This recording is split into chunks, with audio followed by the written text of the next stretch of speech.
नमस्कार, मैं प्रिया गुप्ता। आप देख रहे हैं नेशन नाउ समाचार। आइए रुक करते हैं यूपी की कुछ खास खबरों की ओर। कांग्रेस सांसद राहुल गांधी करीब 4 महीने बाद 2 दिवसीय दौरे पर रायबरेली पहुंचे। इस दौरान वहां 2 विधानसभा क्षेत्रों के बूथ अध्यक्ष से सीधा संवाद कर पार्टी की जमीनी हकीकत जानेंगे। साथ ही आम जनता से भी मुलाकात कर उनकी समस्याओं और पीड़ा को सुनेंगे। कानपुर शहर की हवा को बेहतर बनाने के प्रयासों का इनाम कानपुर को मिला है। केंद्र सरकार के स्वच्छ वायु सर्वेक्षण 2025 में शहर ने दिल्ली, मुंबई जैसे बड़े शहरों को पिछाड़ते हुए 5वां स्थान पाया। राजधानी लखनऊ में सीएम योगी आदित्यनाथ ने सोमवार को 17 सितंबर से 2 अक्टूबर तक प्रस्तावित सेवा पखवाड़े की तैयारियों की समीक्षा की। इस दौरान सीएम ने कहा कि प्रधानमंत्री नरेंद्र मोदी के जन्मदिन से प्रारंभ होने वाले सेवा पखवाड़े में नमो वन नमो पार्क की स्थापना भी की जाए। यमुना के डूबे क्षेत्र धीरे धीरे सामान्य होते जा रहे हैं। अधिकांश क्षेत्रों में पानी उतर चुका है, लेकिन कुछ जगहों पर अभी भी जल भराव है। राहत शिविरों में रह रहे लोग अपनी झोपड़ियों में लौटने लगे हैं। यमुना का जल स्तर अभी भी चेतावनी स्तर पर 204.50 मीटर से ऊपर है। दिल्ली की वायु गुणवत्ता लगातार बिगड़ती जा रही है। हवा में माइक्रोप्लास्टिक और भारी धातुएं फेफड़े की क्षमता को प्रभावित कर स्वास्थ्य के लिए गंभीर खतरा बन रही है। सीपीसीबी के स्वच्छ हवा सर्वेक्षण 2025 में राजधानी 32वें स्थान पर पहुंच गई, जबकि पिछले साल ये 7वें पायदान पर थी।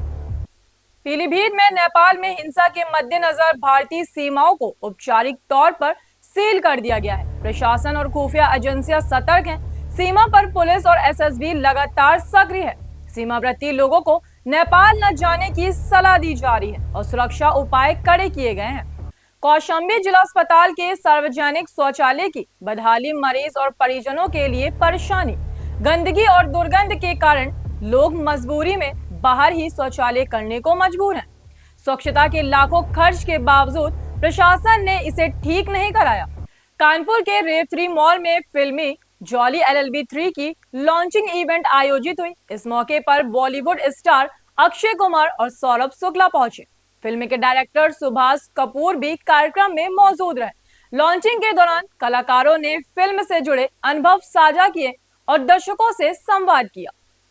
कानपुर में त्योहारों के मद्देनजर लंबी दूरी की ट्रेनों में भारी भीड़ और वोटिंग की समस्याओं को देखते हुए उत्तर मध्य रेलवे ने 202 विशेष ट्रेनों का संचालन करने का फैसला किया है।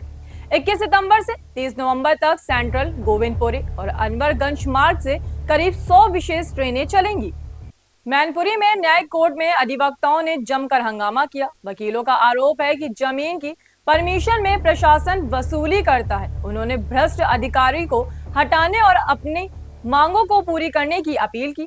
अधिवक्ताओं ने चेतावनी दी कि यदि मांगे नहीं मानी गई तो आंदोलन किया जाएगा। क्या नाम है आपका? संजीव कुमार एडवोकेट। आज नारेबाजी कोर्ट में कर रहे हैं क्या? जी, हमारी श्रीमान जी राजस्व संहिता 2006 में 98 फर्स्ट एक धारा है जिसके अंतर्गत परमिशनें होती हैं। किसी भी वकील को उन परमिशनों में इन्वॉल्व नहीं किया जाता है, जबकि उनका वकालतनामा होता है।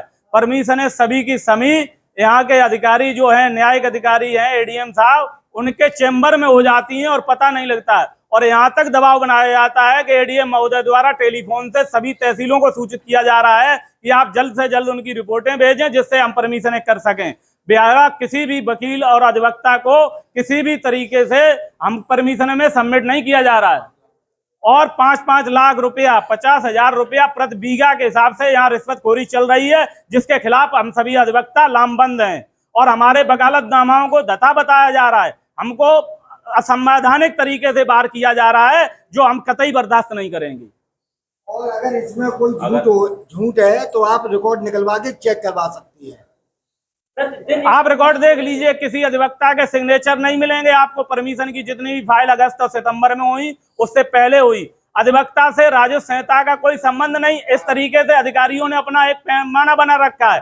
भ्रष्टाचार को ये जान लिया है कि परमिशन हो गई। आपकी जितनी भी आबादी घोषित हो रही है, सभी आबादियों में ये अधिकारी और एसडीएम और डीएम मिलकर के 2-2 लाख 3-3 लाख रुपया प्रति प्लॉट के हिसाब से यहाँ वसूली की जा रही है, जिसके खिलाफ हम सभी अधिवक्ता लामबंद हैं। और यदि ये गुनाह करना है तो मैं ऐसे गुनाह 100 बार करने के लिए तैयार हैं।